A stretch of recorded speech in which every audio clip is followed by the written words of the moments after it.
Hey everybody, it's Chip here. Today we're going to be doing a little bit of a warm-up for the upper and lower body and a little bit of a strength session for the upper and lower body with somebody that doesn't have any gym equipment. We're filming this video for somebody that has a horse and they want to be able to feel more comfortable on the horse and to get more comfortable with those muscles that they normally use. So we're going to go through a little bit of things that we think you would do to warm up the body properly and that you don't need a lot of gym equipment for, literally just bands. All right, we're gonna start off with some face pulls. We're gonna grab the band, set the band up on a non-movable object, and ours is a broken band that literally you can use anything with. So this is a lightweight band. She's gonna grab the band with both hands and then literally just bring it to her face. We're focusing on letting those scaps, as she releases, fall all the way in. And then as we pull, bringing our chest up and squeezing those lats together. We're gonna do about 8 of these. So as you can see, she's bringing it to her face and letting all the way out to really get those scaps a full range of motion. That's what we're going for here.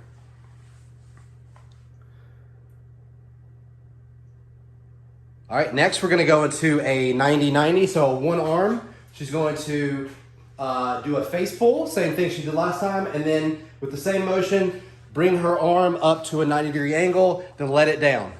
And then do 8, focusing on keeping the elbow in one same position while only moving the shoulder. So the only thing that should be moving is the shoulder here.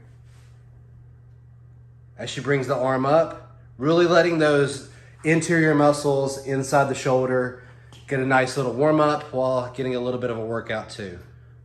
Going to do about 8 each arm. As she does the other arm, does a nice little half face pull, keeping that elbow in the same position. And if you need to, the nice thing with bands, if it's a little too much of a resistance, you can always move forward or you can move back for a little more resistance. All right, next we're gonna do some Y-ups. So hold the band where you can strength a little wider so you can take your arms apart. You're gonna go with your arms at a 45-degree angle each arm, straight over your head while spreading them, and then down as they come together. Apart at the top and down together. We'll do about 8 of those. Arms are staying straight, only moving the shoulders and upper body. Once again, if you need to, you can move closer or farther away if you need more resistance. All right, the next thing we'll do is some straight arm lat pull downs. She's gonna bend her body over at a 45-degree angle, keeping her arms straight, and then bringing that band down and separating at the bottom down to her waist. Really focusing on more of like an upright, keeping the torso straight, chest almost up, head neutral, and bringing that band and separating down at the bottom. And you can always go down a little back farther if you need a little more resistance, or bring it forward if it's too much resistance. All right, the next thing we're gonna do is some flies. So we're gonna open up the chest here. So she's gonna keep it in her arm slightly bent. The band's gonna go back to her side and to her front. She's gonna focus on bringing the chest out and bringing the chest in, not moving the arm at all. Keeping that elbow in a fixed position. Bringing the band in front of her. As you can see here from the back, yep, that's fine. So you can really see her scat moving in that position. That's the only thing. Her elbows is in a locked position. And focusing on warming up that chest and shoulders. All right, next is we're gonna do another variation on the 90-90, keeping the elbow to the side with that band tight. She's going to bring it to her stomach and then away from her body. Keep making sure that elbow stays tight. Only thing that should be moving here is your shoulder. And then she's going to go straight into doing the opposite way. So she just went from opening the arm on her one arm and then going straight into closing on the other. Once again, keeping that elbow tight to the body, not arm locked out at a 90-degree angle, and moving the shoulder blade. Then switching other side, going straight into opening up of the same arm. As you can see, that scalp moving, keeping that nice elbow tight to the body, arm at a 90-degree angle. Going into closing on the other arm, not moving the upper body at all. Only thing that should be moving is the arm to open that up, to get everything warm. All right, we're gonna move to the lower body. I'm just gonna use one of these light little bands, Chip buys. I don't know, where do you get these bands? You can get them on Amazon, but I think we got those for free. Amazon. Maybe free when we purchase something, I'm not sure. We have a ton of bands, but either way, you can get so many different kinds of bands. You can't see on this video, but like this one is a little taut and thick, and then these are too thin. So I wouldn't use this on my legs because if you're just learning, you could use a thinner band on your legs, but they might be a little too easy. You want something that's kind of in the middle, and then once you get a little bit more advanced, you can move over to these. Those are Rogue mini bands. Yeah, these Rogue mini bands, but just be ready for these because they're solid. They're thick bands. So we're gonna do these things called side steps. Basically, all I'm gonna do is step inside the band and keep it down low around my ankles for this first thing and get in a nice power position like this. And then all I'm gonna do is side step and bring my trailing foot in for 20 total steps, which is 10 on each side. What you don't want to do is let this foot that's trailing just slide in like that. You don't want the band to bring it in, you need to bring it in. So what you don't want to do is not be able to control the band and step and then your foot go like that. You need to be in control of it and be nice, controlled. You're moving your foot, the band is not moving your foot. I personally do 20 of those, and then I like to bring the band either right below or right above the knees. Either way, same. And then do a little bit of squatting. What the band's gonna try to do is pull the knees in this way, and what you're gonna try to do is activate the hips and drive those knees out and force that tension to the outside. So what that's gonna look like is, again, send the hips back, hands can go straight out in front, hit the squat, and then stand up. If you wanna add a little difficulty, you can pause in the squat and then stand. I like to go 20 side steps, 10 squats, 2 rounds. Pretty simple, pretty simple.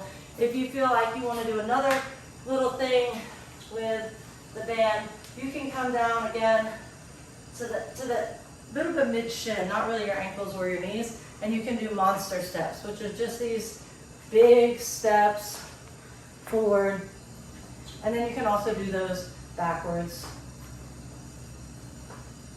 And then we also do another thing. I don't do these as often, bringing the band back up right below the knees. And there's a thing called a curtsy, and it looks just like a curtsy, where you keep one foot stationary, send the other foot back.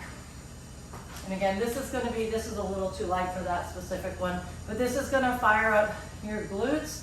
You will probably have to rest on the side steps. 20 is a lot on side steps. I know one of our coaches has made us do like the length of the gym before, and we have to stop and rest because it does fire it up. You wouldn't believe the things you can get out of a band versus using actual like dumbbells and barbells and things. You can get a ton of work out of a band. It doesn't have to be fancy to be effective, that's all. All right, I'll show you a couple more things and then we'll move on. All right, next I'm gonna do a couple lower body warm-ups that you can do on the ground. This is again gonna focus on the glutes, the hamstrings. Try to get that lower body warmed up before. For this specific person sitting on a horse, they're gonna be squeezing onto the horse. And honestly, the hip mobility is gonna be a pretty big thing, getting the hips moving and opened up and actually just warm. And that's gonna help make it easier getting on the horse, getting off the horse, holding on to the horse, even with that movement up and down on the horse. So let's just talk about a couple things you can do here. One of the things I like to do is just get in a regular hands and knees position, and you're gonna have your hands directly, wrists directly under the shoulders, hips are directly under or knees are directly underneath of the hips. One of the first things you can do is low back warm up. It's called cat camels. So we're just gonna expand the scaps and send the spine to the ceiling and pause for a second, and then relax, retract the scaps and look through. So you're going from a hollow to an arch position. So hollow, and then retract and look through, that's the arch position. Maybe like 3 to 5 reps of that, nothing crazy, just enough to get the low spine warmed up, moving and loose. And then, especially once you reach master's age, it's definitely, I do it every day. So then to get the hips warmed up, we're gonna do a couple of hip circles on each side. And when I say inside, outside, it means you're just gonna go one direction and then you're gonna flip and go the other direction. So that's gonna be taking the left knee up, do a couple of hip circles one way, and then a couple the other way. Then we would move right from there into the standard good old fire hydrant. So that's extending and coming back down. And we don't want it to be like this. It needs to be, again, in control, just like we did with the van.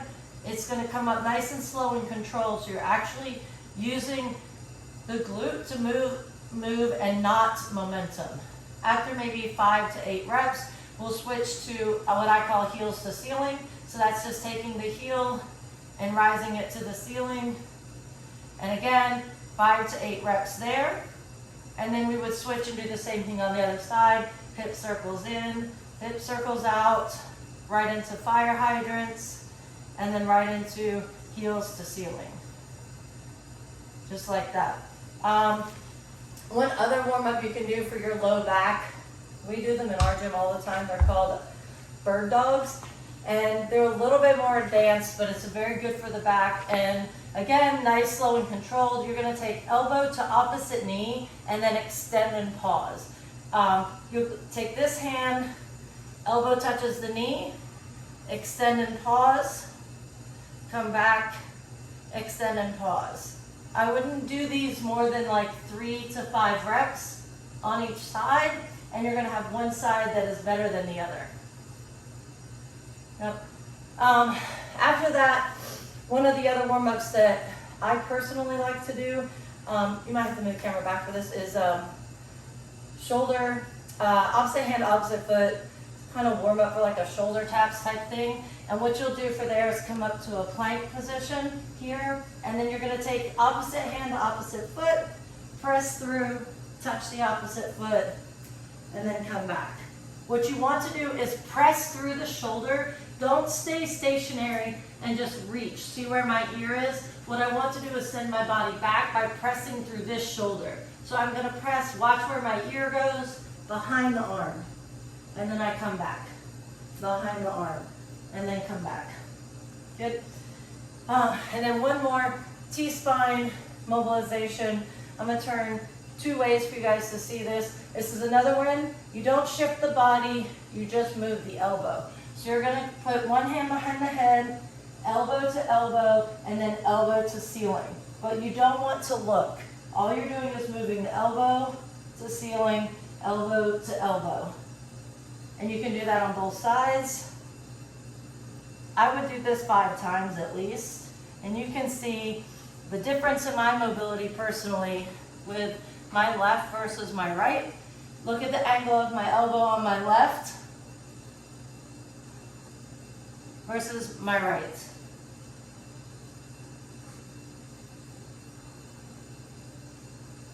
So that's just a T-spine mobility. So you warm up the low spine with the cat camel, and then if you're pulling back on those reins and you need to open up the T-spine, this is the best thing that I've found for it.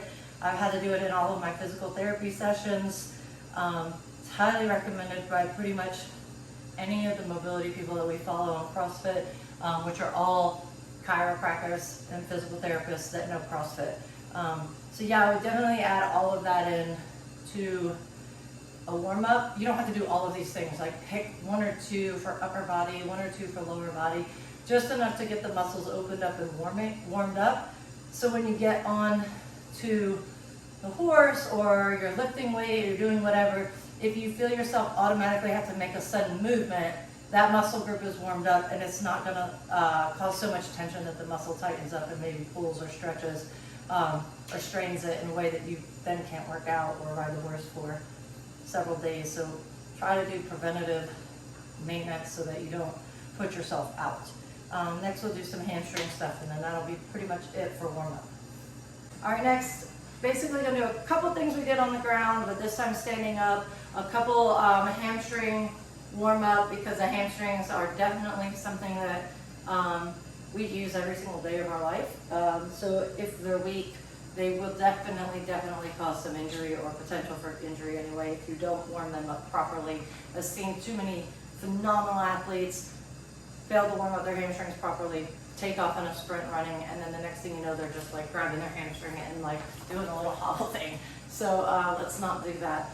So we did the hip circles on the floor earlier in the hands and knees position. You can do the same thing. We used to do this in Muay Thai all the time, just hip circles. You can walk with it if you want to, forwards and backwards, whatever you want to do. Just kind of get the hips moving. Again, getting the hip socket opened up and ready to sit on a horse, or if you're going to squat, get the hips opened up to squat, kind of the same motion that you would be doing. Good mornings are one of my favorite exercises. It can be performed poorly if people are rushing through them. When you do a good morning, all we're going to do is initiate the movement by sending the hips back. The feet stay balanced directly under the hips, and you can put the hands behind the head, but for right now I'm going to show you guys what the hips are going to do. We're not leading with the chest, we're not leading with the head. I'm not using my hands. All we're doing is sending our hips back to the wall behind you until you feel nice tension in the hamstrings, which for me is not going to be very far because I'm not bendy. So this is pretty good tension for me. My chest, my head, and my spine are neutral, and then I'm going to initiate with the glutes and send the chest up.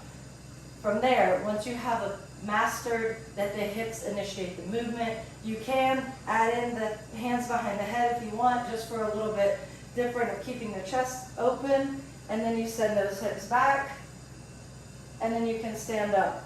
The problem with this position is a lot of people like to put their hands behind their head, and then they start pulling with their head forward, and now they're initiating the movement with their arms, basically their shoulders, and pulling the head down, and you end up in this really not good position. Instead of being neutral spine, you're now pulling your head down to the floor, which causes a curve in the T-spine, and then on the way back up, it causes a curve in the lumbar spine. So if you are not comfortable with keeping your hands relaxed on the back of your head, I wouldn't put them there. I would just put your hands to the side, send the hips back. Once you get control over that, then you can advance the hands behind the head. Notice I'm not pulling on my neck, keeping my head neutral. You can also put your hands on your hamstrings so you can feel, almost like a bodybuilder does when you're feeling it, so you can feel your hamstrings and to make sure they're initiating and engaging like they should be. That kind of gives you more of a cue on what should be working at the time. Yep. And then once you've done about 10 or 12 of those, we like to initiate a band. This is a really small band. I usually use a much larger band. We call these banded good mornings. And again, the way to get in these, you can just plop the band around your head, give it a little bend over and step inside. Do not put the band directly on your neck. Again, this is a small band, so it's a little bit harder, but I keep my hands in it just to kind of control where it's setting. With a bigger band, if it's across the back of the neck, it can cause your neck to come down. So just try to keep a little bit of control on where the band is, and then again, initiate with the hips, send them back, and then squeeze to the top. Hips go back, squeeze to the top. Hips go back, squeeze to the top. And that's banded good mornings. So now we're moving on to more of a strength session. An easy way to do, you got your adductors, which are on the inside, and your abductors, which are on the outside, which is more of the outside sweep of your leg and glutes. Well, I'm going to start focusing on the adductor first. I'm going to grab a heavier band so you can focus on it. I'm going to show you two different ways you can do it and multiple ways to hook this up. I've got this onto our squat rack here. All I'm going to do is loop it around and bring it through, and then step inside. I've got it almost at knee level where I'm going to be when I sit down. I've got hairy legs, so I wear knee sleeves just so it doesn't pull the hair on my legs. But if you got pants or something like that, it'll be fine.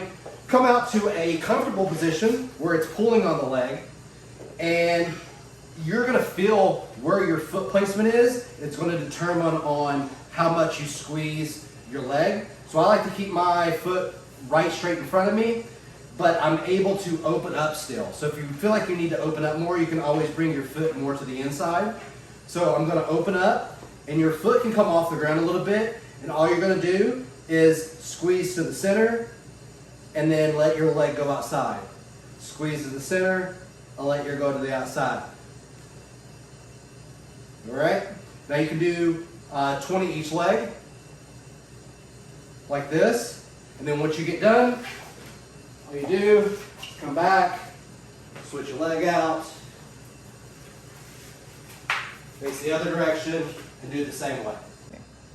All right, now I'm going to show you how I did it while I was in Afghanistan. This is an easy thing that should come with your bands. If you're ordering bands, try to make sure they do come off of it. I know a lot of them are on Amazon. The ones from Rogue don't usually come with it, but the ones off Amazon, which are the cheaper ones, which I would recommend for 99% of people, usually come with this, but this is a doorstop. So all it's going to be is a piece of foam or something on there with a strap. To be honest, when I was in Afghanistan, I took a water bottle, tied some 550 cord on it, some string, and taped it around there and made my own until I got these. So it's not really that difficult. All you do is take this, the foam piece, take it to your door, put the foam piece on the other side of the door wherever you're wanting it, and close the door. Now that is not able to come through the door, and now you've got a nice secure spot for your band to go. All you're going to do is feed your band through the loop, feed it through itself. Same as the rig. It's same as the rig. Boom. Put our leg inside of it, and then do our movement the exact same way. Really focusing on keeping your torso upright. If you're wanting to lean back, you can. It gives it a little different motion on it. And sweeping the leg out. Boom. And controlling the band at all times. As you squeeze it closer, the band's creating more tension, so it's going to be harder. So if you need to, you can always come in closer, or you can move farther away, however you need to, whatever tension you need for the motion.